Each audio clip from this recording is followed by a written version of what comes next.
Hi, this is Strength and Conditioning for Runners, Part 2. Okay, so remember we've got 3 12-minute workouts that I like to do Monday, Wednesday and Friday, but they could work as standalone workouts or you put them into your plan whenever you would like. The one today features some plyometrics, really simply some very just gentle bouncy movements. What we're trying to do is, with the tendons, especially the Achilles tendon, we're trying to get that load, storage and unload. Okay, that's what tends to get your power. It's the missing ingredient sometimes when people do mileage and they get faster and don't know why. It's that ability, that tendon to take load and spring you off. Okay, if you can make it more dynamic and more springy, you'll find that it's almost like you've got heels on your feet and you'll find movement just gets a lot easier. Okay, so if you've not done this workout before, I recommend just warming up a little bit. Okay, otherwise just take it nice and easy. So the first thing we're going to do is warm up our ankles. So we're going to walk on toes. When you judge the little distance, we're going to come back and we're going to draw our toes up and walk on our heels. So effectively we're just going up and down, alternating. Okay, if one of these actions is very difficult, especially like walking on your heels, you know your calves need loosening. Okay, and then we're coming on to exercise number 1. So we're going to do a squat into a jump. Okay, notice we're nice and light, so we're going down through the bum, load up and explode. If you don't have a step, you could simply just jump and squat. Take the legs wide, down and explode. Okay, you may hear my ankle clicking a lot. That is the result of several injuries on that side. Okay, move number 2. It's called a hip hike. This is the one that's not plyometrics today. So what we're trying to do is take the leg forward, drop and come through. Knee and toe are really trying to be in alignment and we're taking the other leg forward. The alternative, if you don't have a step, is to do a reverse RDL. So find something that you could use for touching, touch, back up. Okay, so again, hip hike on the other side, either lowering, getting that power, back up. So these are slow and steady, trying to keep that knee in line, working the vastus medialis, absolutely key exercise. Alternative, load that leg, opposite RDL. Okay, neither particularly easy. Okay, and then we're getting back into our plyometrics. So we're doing a mountain climber. We're on all fours. We're just bringing the opposite knee forward. If you're new to this workout, go nice and slowly. If you're a veteran and you're nice and fit and young, or you're fit and you're old, either way, you could add a bit of speed. But this isn't to kill ourselves. This is supplementary training. Coming up, we've got a speed skater. Goes like this, leg behind, touch, leg behind, touch. You could again add an element of dynamicness to this, or you could just take the stretch and touch, which is entirely up to you. It doesn't matter. It's your workout. Okay, last couple of seconds.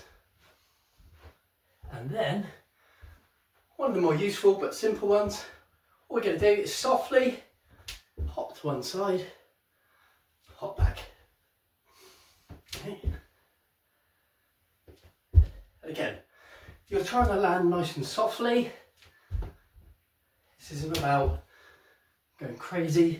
This is supplementary training to what you're already doing. Okay, again, if you're new, maybe just do 1 set, 2 sets. Otherwise you do the whole 3 with me. Then, same again, forward and backwards. There's that clicky ankle. I could never be an international spy because the second I try to sneak up, I'm going to give myself away, aren't I? Okay. People always like when I'm running, like, what's that gunshot noise? Tis my foot. Okay, so final one, and back. Okay, and then we take a little bit of a breather, heels, standing up tall, toes. Useful little running prompt that, when you're running, think of a string coming out the top of your head. So heels, get your breath back, and then we're going for it again. So first one, box jumps or squats with a little jump. So lowering and then coming back up. Okay, what's so great about this is you're going to get loads of power, tiny bit of cardio, depending, but you get that dynamicness. Okay, I think people shy away from this one. I'm imagining workout 1 and 3 will be more popular. Might be wrong, let me know in the comments. Okay, then we're back onto our hip hikes or reverse RDLs. So fix, lower. So notice the legs going a little in front, trying to lower. I'm trying to keep this. This is the key, I don't want that. This is all about building here and here. Okay, when I do gait analysis, it's always the thing that lets people down. So hold the waist, dropping through that hip. Hard move. Switching over. Fix. Lowering. Okay, you can see which side I am looser, because this side is considerably easier. So probably I need to do some hip flexor stretching, or at least something on that side. Okay, final couple. Okay, and then we go back through with our mountain climbers. So again, you could just work this slow. What's nice about this as well is, again, it's going to increase flexibility without you having to go crazy. You'd be surprised though. I do find sometimes, I remember running when I first trained for a marathon, blimey, years ago now, good 16 years ago or something stupid like that, 17 maybe, and just running myself, speed skaters, running myself to the point where I got slower, because all I was doing were the same runs. Next time I did a marathon, considerably better. Didn't really do crazy speed workouts, but I did add an element of this kind of stuff. It was just enough to keep my legs a bit mobile. Okay, so final 2. Again, you can go crazy or as good as you want. Okay, there we're going forward and backwards. No, we're not, we're getting sideways. That was a cheat. And again, see, it is quite a workout, but we're just trying to keep it nice and steady, nice and loose. Okay, final couple. 2, 1, forward and back with me. Forward and back. That's really bad, that angle, isn't it?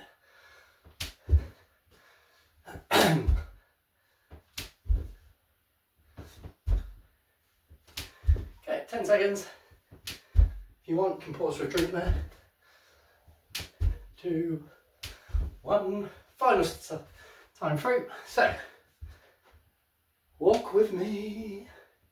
Toes tall. Keep your breath. Heels. But what you should feel is afterwards, you don't feel completely shattered. You feel like you've been a bit more nimble. Heels.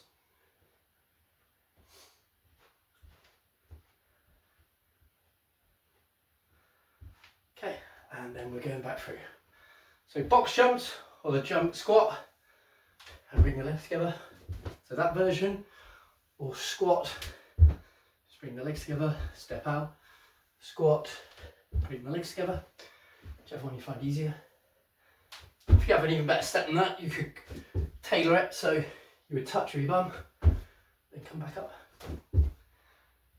Okay, final seconds, and down. RDL, no, what am I talking about? Reverse RDL or hip hike. So you see there's some tightness there. Blimey. Definitely need to loosen that off.